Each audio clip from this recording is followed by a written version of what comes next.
what opportunities have presented themselves with the success of this series online? Has there been anything new? Like maybe someone has reached out that normally wouldn't reach out because they saw it, or people booking photo shoots specifically referencing what they saw online with a video? Yeah. All of that has happened, which has shocked me because like the black and white, the street photography looks nothing like my other photography, really. At least, it looks gritty. It looks like not polished in any way. But so I asked people when like a few people from the States book me and they're flying into Toronto for a photo shoot after. I'm like, what? You saw my photos of strangers and that's what got you to do? She's like, yeah, if you could do that with an absolute stranger who has no hair and makeup and didn't even know they were going to get their photos taken that day, imagine what you could do for me. Never a consideration that went through my head. A book publisher reached out in the summer and she was like, we got to make this into a book. She reached out to the literary agent for the Humans of New York author. And so, like, she wants to make it into a book, which is wild.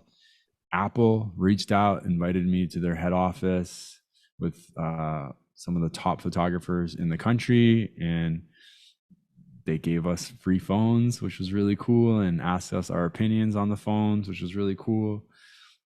Speaker Slam reached out and offered me my first paid speaking gig, which was wild. This They're really the cool elite, guy. the Elite Speakers Academy came into play there. You know, that It did. It did. little help might have helped a little bit in the Yeah. background. Yeah. Yeah. This really cool podcaster, Joel, Damn, he man, the reached out. achievements 2023 just breaking through to the mainstream here. Yeah. That's But here's the other thing that happened that was super cool. Artists from Africa, artists from Brooklyn reached out. This one particular guy, Romeo, he reached out. He's like, I love this art. I'm so inspired by these photos. Do you think I can make one of your photos into a painting? I'm like, sure. I don't see what the problem with that is. And he made like 10 of them into like these giant paintings. And then he put the person's like lesson, the words for the lesson in the oh wow. painting. And they're like, and then he made the behind the scenes of how he made them. And now he's doing this, like, I think he's in Angola and he's doing like an art gallery with the, and I'm like, what? This is so crazy. Yeah. So like, that was really cool. I got thousands and thousands of DMs from people that are like, I'm talking to strangers now. I'm making music with strangers. I'm taking photos of strangers with my iPhone. And it was just like, that was so cool. One of your most popular clips is you taking pictures of someone who ended up actually being a photographer as well. Why do you think that clip, why people love that one so much? It's Yeah, a that was guy with a early beard. days. Yeah. Yeah. That was one of the first ones. Here's the other thing. So many of the ones that went viral, I was like, this is not going to do well. So many of the ones that didn't go viral, I was like, this is gonna pop. And it was such a humbling experience of like, dude, you don't know shit. Just do the work. Stop with this trying to figure that stuff out. Do the work. Do you like the person you're talking to? Do you like the photos? Do you just do the work? And he was one of them that I'm like, I don't think people are gonna like this. I really don't think it's just like he takes so long to answer the question. And I did 3 cuts. That was early. In the first cuts, it was fast. I was like, I killed his pause. And I sat there for a day and I thought about it. I'm like, the whole thing is the pause. His answer was like, think before you speak. And he thought before he spoke. And I deleted the thinking just to stick with the algorithm and make things faster. I'm like, I'm killing the essence of this man and his lesson. So then I went back the next day. I'm like, I'm leaving it. I'm leaving the whole, like, him just sitting there thinking. And I think part of it was like the message, like, think before you speak, and how sincere it was. And I think the other thing people seem to like is when people are like, no, I don't want, I'm not good at photos, because that's such a universal thing. Everyone thinks they suck at photos. And when they see someone voicing that thing they have inside them, and then they see the photos, I think it gives them hope for a moment of like, if he hates photos and his photos look good and I hate photos, maybe my photos could look good. So you had mentioned that had you known that he was also a photographer, you probably wouldn't have approached him. Why is that? It's like intimidating, you know, you gotta take a photo. Like, there's a few people that I've now come across that were photographers, and like they come with their own energy and their own style, and they're judging, and you know, maybe that's all my bullshit and my projections. But I have taken actually photos of lots of photographers. I get booked by photographers a bunch. So I, from just muscle memory and experience, know it's fine. It's like you got to change your style a little bit, but I would have probably missed the dude if I knew that ahead. Does part of you hate that you're a great photographer and you can't really take photos of yourself, because you're on the other side of the camera? Absolutely not. I've No. taken many photos of myself. Yeah. Is it like on a timer? Like, how do you do that? Yeah. So yeah, like my Insight Timer, it's an app, a meditation app. So like that photo, I forgot I took that photo. I'm like, I love this photo, and it's getting so much play. It's been seen like tens of thousands of times. And I'm like, I just took it right here on a timer. Yeah. I like taking photos of myself now. I hated photos of myself 5 years ago. Absolutely loathed photos of myself. But now I have a very different relationship with my human and my body. And I want to document my experience as much as possible because it's fleeting.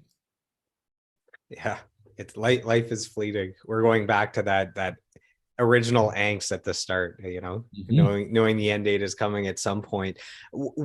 After you take a photo of a stranger, do you give them a card or something so that they can go see those pictures or those videos afterwards?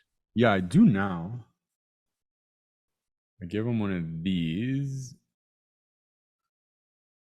and yeah, I'm like, hey, if you're interested, and some people just don't.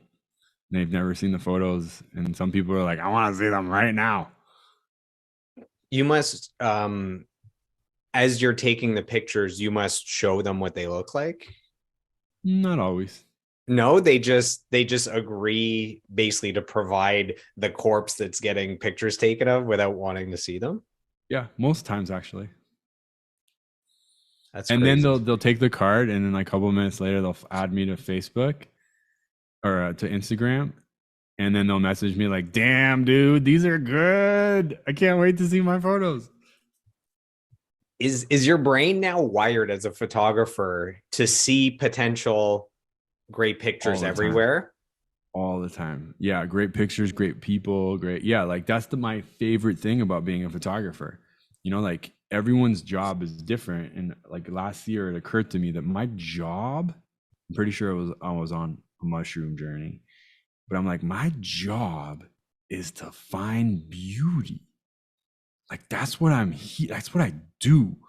I just like, oh man, look at that light. What? Look at that contrast. Holy shit, look at her hair. Damn, look at his smile. And I'm constantly honing in my ability to find beauty everywhere. And you can't turn that off just because you're not in a photo shoot anymore. So then like I'm just constantly walking around life finding beauty because of this craft. I'm like, thank you, God. Are you joking? This is what like my brain is wired to do. Find beauty everywhere. How can one man be so blessed? I mean, that's the best career anyone could The have. best. But it's like the absolute joy is I've been doing photography workshops now, and to activate other people's beauty antennas, and to like, we do this exercise where like they see the space and I get them to close their eyes and I walk them through a little, like almost meditation about resetting their eyes and seeing things for the first time. And I give them some language about like things to look for. And then they open their eyes and it's like a whole new world. And they're like, I can see the textures now. I can see the highlights and the shadows. And I'm like, all this was here the whole time. I'm like, yeah, it's here the whole time. The equivalent of what you get as a photographer, where you have the eye for it. You're always, you can't turn it off. You're always seeing beauty or looking for beauty. With a background in audio engineering, I have that when it comes to audio. So it's like every time I'm watching a movie or a TV show, it's like I can always catch when the lips are a little bit off. They didn't sync it quite right. Yeah. Just from music and sounds, I can normally hear like, oh, okay, that's the killer. Like they haven't revealed it yet, but there's a little shift that's supposed to make you feel a certain way, and like, oh, that Yeah. person's gonna die next, and it's like everything's. That's crazy. It's like you can see into the matrix with the audio, probably the equivalent of you with the visual for photography. Absolutely. Yeah. Yeah. And it's like, just because you're in photography or in music doesn't mean you're tuned in for beauty. I'm sure there's people that are looking for misery. They're looking for justice or injustice in their photos, you know? My style is I'm looking for beauty. And it's not traditional all the time. It's something else.